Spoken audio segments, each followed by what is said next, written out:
But actually, give us 2 seconds. 1, 2.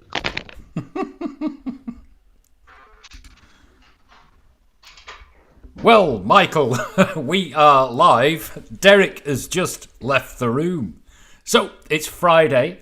It's the 8th of January. Right, Derek back is in the back. room. He's plugged in. And it is another lockdown. It's a lockdown special. We're going to talk about what's happening in the local media, what's happening in our day-to-day stuff. We've got our Lancashire correspondent now, and we've got Michael Josem. Plenty to talk about. Michael, as I've been following you again on the old social media, I'm really interested in some of the stuff that you're going to tell us about today. But we'll start with Derek. I've got to ask you a few things. Yeah. Right, you've relocated in Lancashire. Yes. How fast is your broadband, mate? I'm getting a guaranteed 33 megabits per second downstream, and an upload is about 7 or 8. Blimey. What a time for your face to freeze. And I'm paying and I'm paying 20 quid, 20 quid a month for that. Okay. So is that fibre or what? Yeah. It's fibre, a rural fibre as well. I'm stuck out in the sticks in a little village, so I'm reasonably happy with that. It's not caused us any hiccups so far. And tell me, how fast are the cars driving past your house? Well, at the moment, funnily enough, about 30 miles an hour. But I have a meeting with the local road safety officer just to talk about whether or not the village might be suitable for a 20 zone, as is the village 1.2 miles up the road. So yes, I've already started giving them a hard time about the fact that. Listen, you've got to get your teeth into these things. Go hard or go home. And even things like the speed limit signs into the village are in disrepair. I've emailed the council about it, so now I'm lobbying via this road safety officer to bear a little bit of influence and get these things sorted, because it's for the greater good. There's a lot of 20 zones around here, which do make a difference. I mean, 20 isn't something that people comply to, but it does actually bring the percentile down to more under 30. But overall, it is a main road, as it were. It's a B road that goes past our house, but overall, it's not too bad at all. So, Derek, as a new arrival into the UK, and your efforts to meddle in the local traffic patterns, do people tell you that there's a boat in the morning, or do they welcome your feet? Funnily enough, I've not come across that. I'm not even from. You're not from around these parts, boy, or anything like that. It's. I suppose the fact I've already got the ready-made accent to blend in. But you know what? It's funny that, because both me and the missus have commented on how genuinely warm Lancastrians are, and I've got a lot of Manx friends, and I love them dearly. And they've shown me such warmth and generosity over the years. But you've always got that little bit of an underlying, as you say, boat in the morning edge that does prevail on the island, and it spoils it. It really does spoil it. I had it and I'm sure Jed had it from the day you walked through the doors in the constabulary, and it's done as a joke, but it is underlying racism, and it's something which just does take the edge off the place,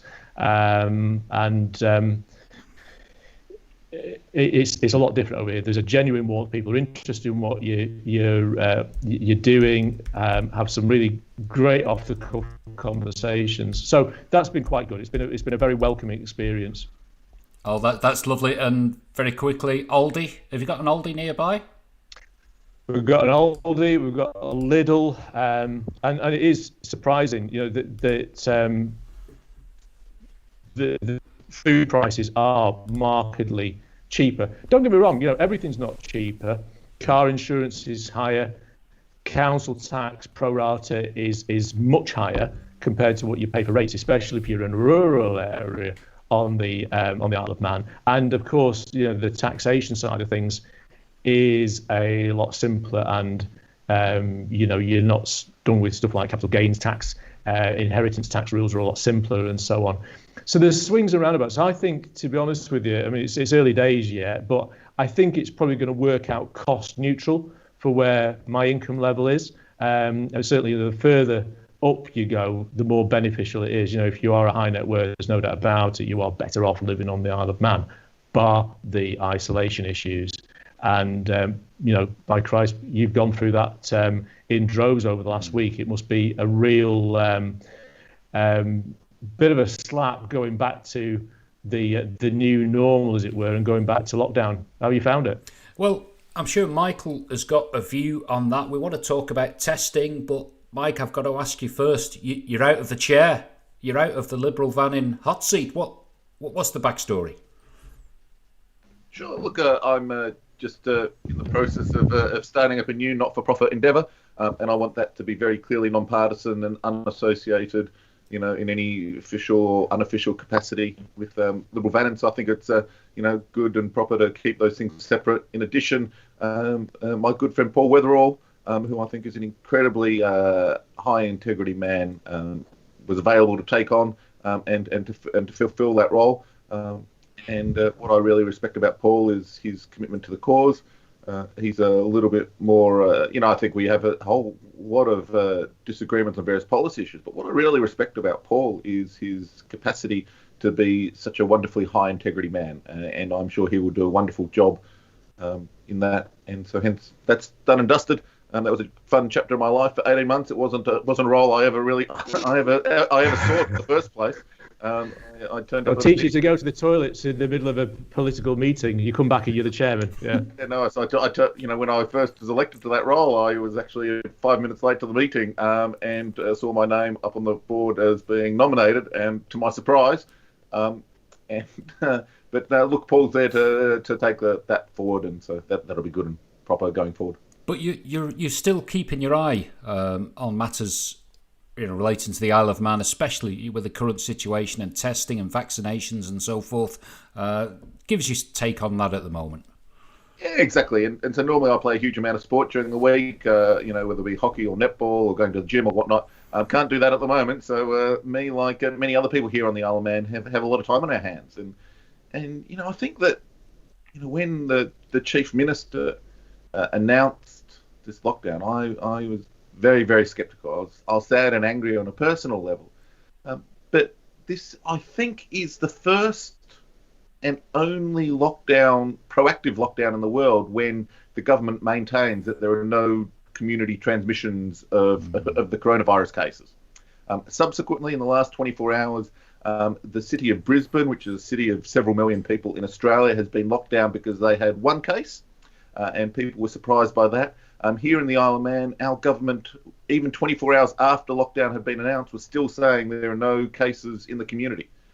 And so I think the Isle of Man was the first jurisdiction in the world to be locked down when the government says there are no community cases, which is extraordinary. And if you speak to anyone in any other part of the world, they say, wait, what? Like, that doesn't make any sense. A knee-jerk reaction, maybe, yeah? Well, so what it is possible is that, and then the Chief Minister talked about there was a lot of risk here, right? And we need to weigh the competing balances. And clearly a lockdown has some benefit. And the benefit is it reduces that risk. It reduces the likelihood of the transmission of the disease, we believe. But there is also a lot of harm that it causes in terms of the harm of mental health impacts, the harm of domestic violence impacts, the harm of job impacts, the harm of business destruction, and it's there are pluses and negatives. And I was really disappointed that when the Chief Minister was announcing this thing, he didn't talk about in his opening statement. He did not talk about the impact on mental health or domestic violence or any of these things. And I guess that I was watching a movie the other day, and in this movie there was a character who had to have their it was their arm amputated. Their arm was amputated, and the doctor came to the husband and said, "Look, we're going to have to amputate the arm." And to me, this lockdown is a little bit like amputating the arm. If the doctor comes to you, yes, it might well be necessary, but it's a really strong and powerful signal that something else earlier in the chain has gone terribly wrong. And so that is what I really think the takeaway here of the lockdown. If we have to have a lockdown, and I'm willing to accept that, then it's a real revelation that something terrible has gone wrong in the preceding 4 to 6 to 8 weeks, because humans cannot live like this with the spectre of lockdowns hanging over their head. That's just not a way for a society to live. Well, Derek, you might agree. I mean, there's nobody dead here. There's been no fatalities on this latest tranche, should we say? So, why did we lock down? Why did we make that jump so early? It's interesting because a friend of mine sent me a message and said, how the hell has the Isle of Man decided to lock down when it's got half a dozen cases? And I said, because they don't do risk. He says, well, what about the TT? I said, well, apart from that, they don't do risk. And I think Michael picked up on something there. I think there's a disingenuous approach that is taken by government. Of course, the reason this lockdown has been brought about is because there are cases in the community. There's got to be. There's no way on God's earth, especially if it's the more prevalent super strain, that transmission hasn't taken place in the community. So in that respect, it's right. But I'd have an awful lot more respect for Howard Quayle if he'd actually stood up and said, listen, we think we've got cases in the community here, we're going to go to lockdown. Rather than this sort of description that they use in terms of there's no community cases. Well, of course they are. The members of the public have got this disease. It's not like they've got it in the prison or some other institution. There are cases in the community. The fact that they are self-isolating, they will have been in touch with, in contact with other members of the community. That is community transmission. So if I was going to give them anything in terms of some PR counsel, be honest. Be honest is the fundamental part of any comms strategy, and that just doesn't seem to be happening. You think they're sweating on the results in the next 2-3 days, maybe? I think the interesting thing is I think the next week, the next 7 days will be very telling in terms of how many more cases are identified. And that will give you some idea of how big a super spreader event this has been. What happens after that 21 days? Do you go back to everything's open again, it's all happy days? I don't know, because you've obviously got the borders issue, and there's talk about becoming even more Alcatraz-esque than it already is. I really don't know what they're going to do. I can see there being some sort of long burn with this. I don't think 21 days is the cut-off point. I can see 2 or 3 months ahead of you guys, which is a shame. But this is what we're dealing with now. It's tough. We might be lucky though. Might we? We could have say a handful of new cases, and really in a week's time we just turn the clock back and go back to normal. Michael? Well, what is different between this lockdown and the previous lockdown is that if we were locking down last time into a cave, this time we're locking down to a tunnel, and there is a light at the end of the tunnel in the form of the vaccine. Yeah. And so this will not last forever. Let us be thankful that scientists across the world have done the research, have done the testing to deploy this vaccine. And so now, let us get this vaccine into people's arms. We seem to hear on the Isle of Man have a more stringent isolation policy for the vaccine doses arriving on the Isle of Man than we do for the people who might be carrying the disease itself. The UK is amongst the world leaders on deploying a vaccine already. More than a quarter of the whole UK population aged over 80 have received the disease. In comparison, the Isle of Man government is writing letters today to invite them to receive the diseases in the future, to receive the vaccine in the future, sorry. And this is a major logistical exercise. And we need to get this vaccine into people's arms to prevent the disease from taking hold. Well, there's been comparisons drawn with Jersey, haven't there? And that's featured a lot in our local media. And is it any coincidence that Jersey has got the second fastest broadband in Europe? Is it any coincidence that we can't fit water slides and our promenade is just dragging on and on? We've got a lot of public finance issues that we can't keep a grip of, Derek. What is it about the island? It's because it has to be specially different, and I think the fact Jersey has taken a pragmatic approach with the licensing and checks and everything with regard to the vaccinations. That's how they've got ahead of where the island is. The island's still got to listen to David Ashworth. Still got to do it properly and got to do proper governance and this, that, and the other. Hey, you know what? This is an emergency. An emergency requires emergency measures. If it's good enough for the 56, 60 million population of the UK, it's good enough for the Isle of Man. So, again, get a grip, be pragmatic. Take the steps that need doing and just get that vaccine out there. Because, I mean, I've been a little bit sort of sceptical about the requirement for it on the Isle of Man, but I stand corrected. There clearly has been another outbreak. There is a need for the island to be vaccinated as big a priority as anybody else is. So there is there's a need for some pragmatism. And I think, on a straight threat and risk basis, you could have quite easily rationaled why you would use bypass normal licensing protocols and just go with the UK regime, because it's tried and tested. It does need getting a grip of and getting on with. And I think Derek is spot on there in that the hold-up is some sort of paperwork relating to indemnity, which the minister has not explain the full details of this, but it is something that is very curious to me, because on one hand you have the threat of getting sued, the government getting sued, and on the other hand you have the risk of people dying. Yep. And it fundamentally comes down to a simple balance of which one of these is worse. And let me be very, very clear. I think that people dying is worse than the Isle of Man government getting sued. If there is something wrong with the vaccine and the Isle of Man government does get sued, well, I'm fine with that. I don't understand why we would want to stop, someone who was a victim of negligence or whatever from exercising their civil rights in the courts. I don't understand why we need an indemnity process at all. But even if that is the case, then let us, at least balance on the importance of saving lives, because it comes down to a frame of mind. And Jersey sees this as a disaster, on par with World War II, or maybe the biggest disaster since World War II, rather.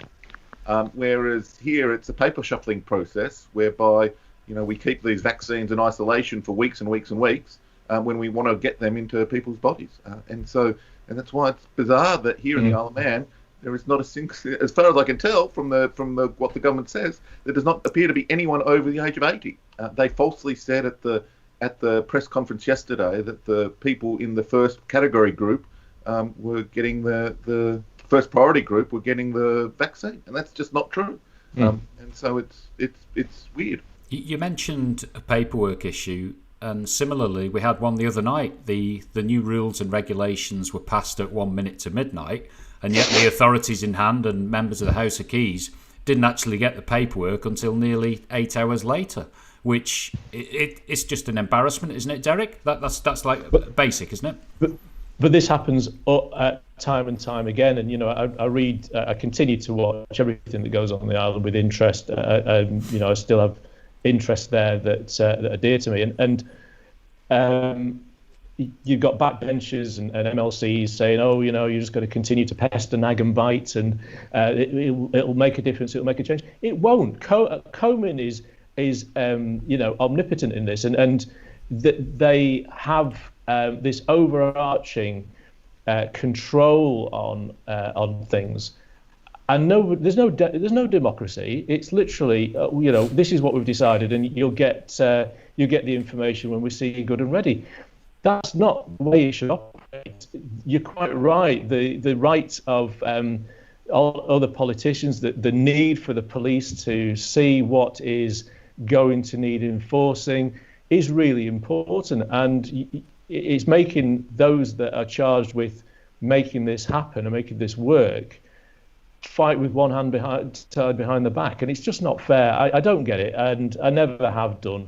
But that's the way it works. And the other thing is as well, I do wonder exactly how much control Komen actually have, and how much is actually really just sort of lever pulling by influential CEOs and senior civil servants, and the being given one option or the highway, and having to go with it, because there still does seem to be questionable things. And I think this just comes down to something which is quite fundamental.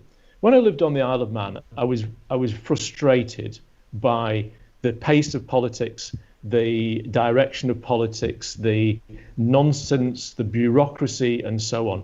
Now, in the UK, in a lot of ways, it's no different, but you can get away with it because you've got this huge scalar of the way things are. The island, if it sorts itself out once and for all, can be the best place in the world on every single level. But it really does need to take a long, hard look at itself with all this bureaucracy, this nonsense, these little sort of pockets of power, and sort it out. It's not hard to do, but it really could be a game changer for the place at a time when it really does need to change the game, because once all this is done, everything isn't just going to spring back to normal. We're going to be looking at an entirely different world, and you weigh in Brexit on top of that as well. And the island's really got to find its niche very, very quickly to make sure that it can economically survive. Are you sensing a mutiny, Michael? The rules changed for deposing the Chief Minister. We've got Alf Cannon, have we, standing in the wings? He's on tonight, isn't he? I think on the presser. I'd be very surprised to hear by that. Ultimately, the people of the Isle of Man have a choice come September, and they'll make their views known then, I guess. Well, I had a thought the other day, and I'm wondering, I don't know, maybe you like your fitness, Michael, and Derek, where you are, whether you'd like to join me in, it's like a new form of triathlon. It's quite simple. You've just got to acquire a jet ski, and we'll get together on the Isle of Whithorn with no experience at all, and we'll take the 4-hour journey to Ramsey. Then, I think, with a giant backpack, we'll walk to Douglas, which is only 14 miles. I'm not sure about the next stage of the event, though. I've yet to put that one together, but really... Bedroom Olympics. Really? What sort of story was that, Michael? We seem to have just rolled over on that one. Well, God, I don't know what to say. The guy came over here. I had the pleasure of actually meeting him on the when he was out in town, unbeknownst to me. I had no idea who the guy was, and I was outside the Nag's Head, that very fine establishment in Victoria Street, having a drink with a friend, and him and his girlfriend came over. We got to chatting. He seemed like a nice guy.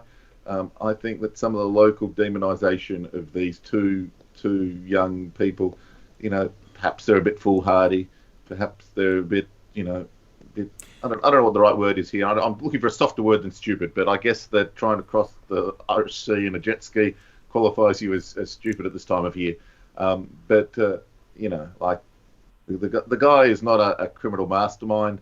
I think that some of these rumours and conspiracy theories that he's actually, got all sorts of other more malicious intent are a bit overblown. So what is he? Is he ripped like an SAS team member or what? Because that's quite an achievement, isn't it? Well, I don't know how difficult it is to jet ski across the Irish Sea, but I think that the guy tried. He was very, very lucky, very fortunate to survive.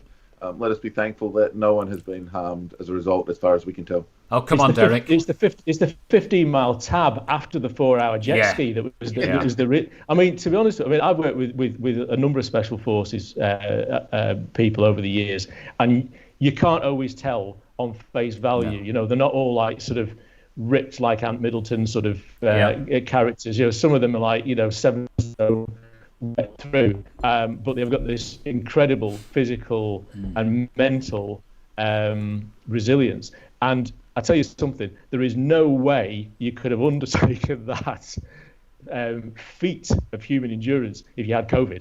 So I think we were fairly safe by the time he arrived, because he would have been flat on his back, or probably in the Beaufort Dyke long before he got to cause us any problems. You know what? I think it's a hilarious story. I think it does actually highlight the weakness of the Isle of Man borders in terms of things like drug importation and so on. What will happen when this border force that is mooted rises into the ascent remains to be seen. But I think there are some lessons to be learned from it on a number of levels, that we aren't as secure as perhaps we think we are. But no, I honestly thought it was hilarious, and some feat. It's bad enough knocking around Ramsey Bay in a rib, let alone on a jet ski. But to come all the way from Whithorn and then 15-mile tab over the tops into the arms of his lover, fair play. Very impressed. It's a script for a movie of the future, I think. Yep, could be. Good luck to him. I did see that one enterprising author has already written a book and published it to try and capture the social media attention, I guess. And also, I did see that his jet ski is currently for sale on eBay. So that memento of Manx history will now be available for £4,500. Being talked that the Manx Museum might purchase it. I'm a bit sceptical of that. So. Blimey. Well, I think that's a good little tale to finish off with. Perhaps we'll catch up next week. We might have been vaccinated by then. I mean, Derek, you're over 50. Are you on the hit list in Lancashire? I will be, but I'm unfortunately we've got an awful lot of octogenarians here, so I'm quite a way down the list. But you know what? Going back to the sort of the old isolation thing, we're doing all right. I took one of the cars to get serviced the other day. B&Q's still open, so with all my little renovation projects I've got ongoing, that's fine. We get food delivered by Morrison's and nip out to the corner shop when's needed. The only thing that's missing is the greater social picture of being able to sit for a pint in the local pub, which is 200 yards up the road, with a pint of real ale. And I think I'll savour that more when it does finally arrive. And how does that compare to the Nag's Head? I mean, I heard that on the run-up to midnight of the lockdown eve, the place was absolutely banging. Is that right, Michael? It seems it must be your local pub, is it? News to me. I was safe and sound. I went to bed about 9 p.m. on lockdown eve, on lockdown night. So. I don't want to know. And on that bombshell. And what was the house evacuated by 1 minute to midnight, Michael? Was it or? I was sound asleep, so I have no idea. Yeah, no, hang on. I don't know what you thought I said there, but I know I said I went to bed at 9 p.m. the night of lockdown. And so he is a filthy mind. He really does. Lovely. Right, then I think that is it. We'll just switch it off now. Good to have a chat, guys, and we'll catch up next week, eh? All the best, fellas. All right. See you soon. Bye-bye.